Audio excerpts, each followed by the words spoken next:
Happy New Year to you. This is the first of the topical issues we're doing at the start of the new year. I hope you're going to have a wonderful new year. My new year is starting with I've still got my Kataka in me. Other than that, I'm great.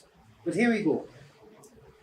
I would imagine not many of you can say you haven't seen what happened in the United States recently in its capital, Washington, D.C. Some would describe it as an attack on the democratic process, and some said it is the worst day, it is the darkest day in American history. Now, all this that took place in Washington was urged on by the President of the United States, Mr. Donald Trump. This is a man who said that the media is the enemy of the people. And one of the things that is problematic is when power is concentrated in the hands of one man. Now, I'm not going to go through any extent of what happened in America, except to say this to you.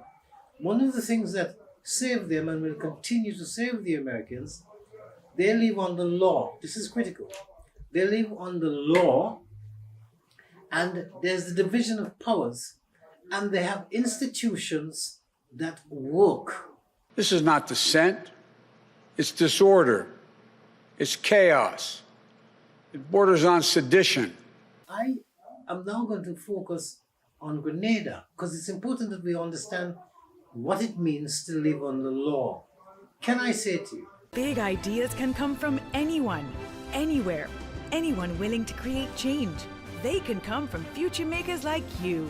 The Caribbean needs your big ideas to create positive change.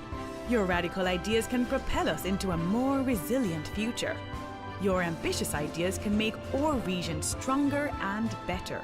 For more information on how to join the movement, go to www.caribbeanpivot.com. Will you make a moonshot? Let's innovate. Can I say to you, when I arrived in Grenada back in the 80s, this is just after the Americans had invaded Grenada, a priest took me aside and he said, Stanley, you've made a mistake. You should not have come to this country. He says, Grenadians have their brains on fixed deposit. He says, Grenadians don't think and they don't read. Setting up a radio station here, all it's going to do is cause you pain, Stanley. You should go back to England. Now, needless to say, I just arrived. I didn't take too kindly. Obviously, it's a priest speaking to me, and I received what he said with respect, but at the same time resented it. Because I thought it's very insulting to say that Grenadians have their brains on fixed deposit, and also Grenadians do not read. As you're aware, Grenadians themselves will always say, if you want to hide something from a Grenadian, put it in a book. I'm not going to dwell on this too long, but it is upsetting.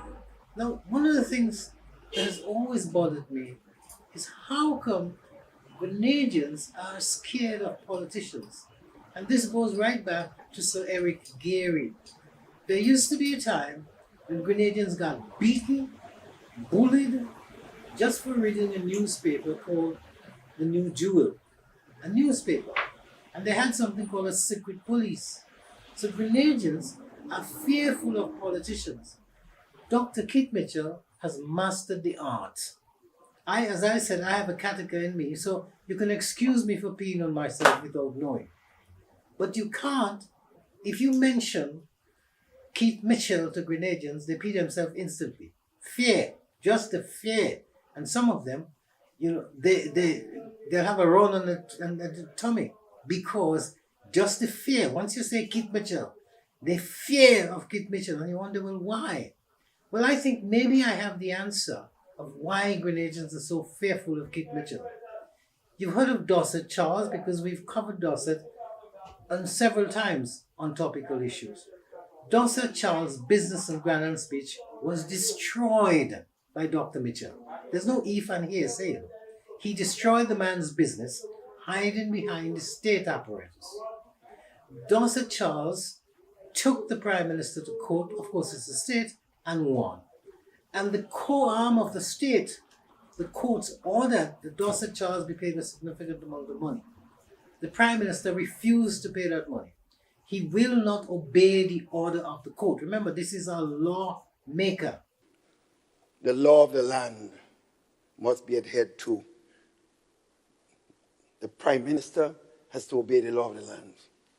No one, Mr. Speaker, should be allowed to do as they wish because they're bigger than everybody else.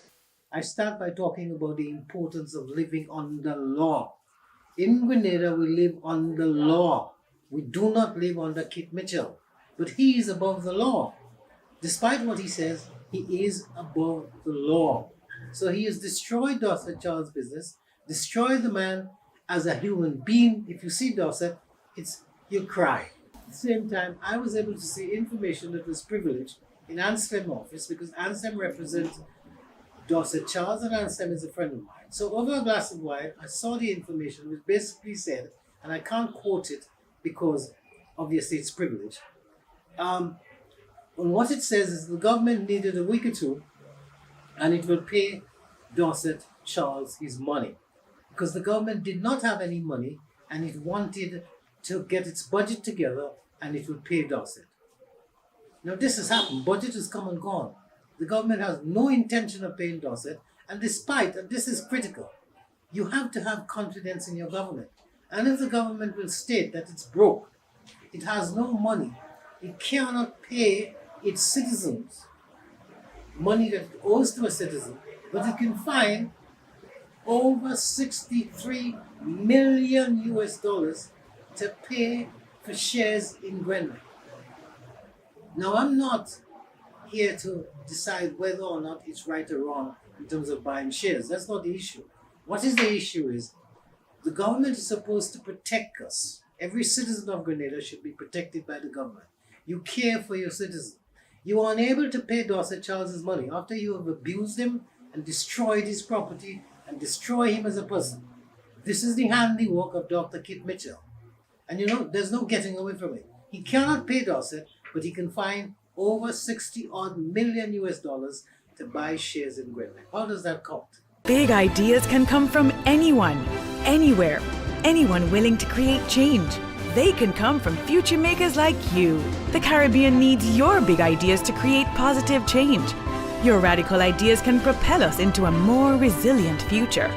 Your ambitious ideas can make our region stronger and better. For more information on how to join the movement, go to www.caribbeanpivot.com. Will you make a moonshot? Let's innovate. Stand together and defeat Corona.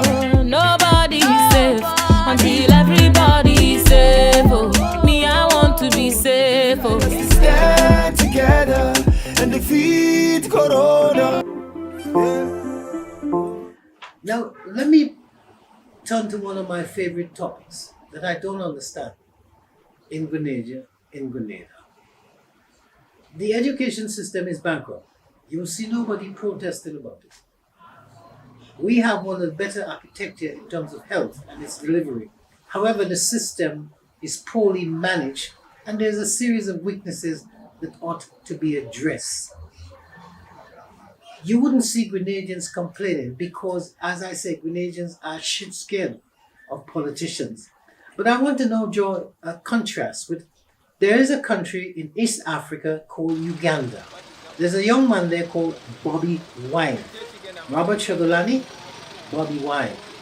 He has decided to take part in the presidential election. His people are being killed, murdered. You're seeing it on camera. Police running over people with their cars. Don't give a hoots, but yet still, these people are standing up because they want to be free. And what do they say? We are getting rid of the dictator. And therefore they are prepared to stand this. And I wonder, in Grenada, given that in real terms, we are free in real terms, except we don't know it, why aren't we able to make a stand? And I'll say this to you, I am not an expert, but the good and the great is supposed to take care of us.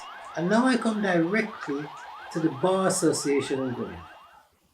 The Bar Association in Grenada appears to suffer from hearing loss, a great degree of hearing loss.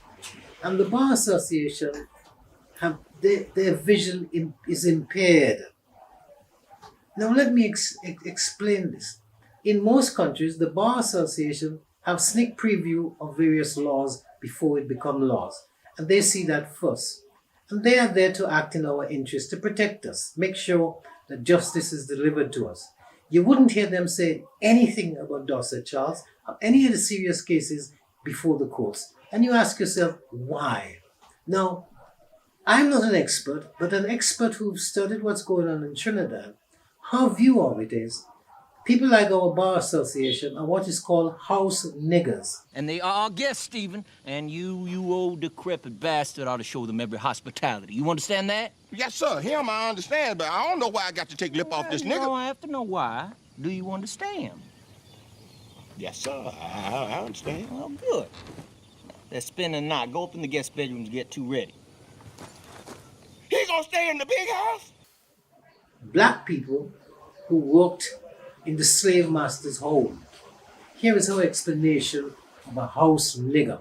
Colonialism in Trinidad would have worked where I want to use the term like house slave, right? If I'm allowed to. And so if we know if we know how the house slaves would have operated, it would have been where they would have been in the home. They would have been in the home, not so much serving in the fields. They would have been servants, as in, I am serving the master from within the home. I have the ability to serve the master from a different lens. And in Trinidad, it appears where that kind of servitude, serving the master, has become the norm here. Okay. Right? And so when you go into systems, the norm is serving whatever. Let's say we turn the master into the system. And now the people are, the mindset is we're serving the master again is the norm. The system is the priority. And I need to put myself on the back burner in order to serve the system, which is essentially I'm serving the master. Because because I am okay with serving the master because I was in the house, right? I wasn't in the field. I wasn't in the yard. So I was in the house. Right. So I'm okay with serving the master because I have a good gig. And so in Trinidad now, what happens is those in the middle class, they have an okay gig, right? You might have a good job in the bank. You might have a good job as a service person, which is like the police officers, the firemen, and things like that. So once you have an okay gig, serving the master, which is now the system, it's fine for you because you have an okay gig. You're not out there, as a homeless person, or you're not out there as a person. So you're not less than is what you're not considered. Big ideas can come from anyone, anywhere, anyone willing to create change.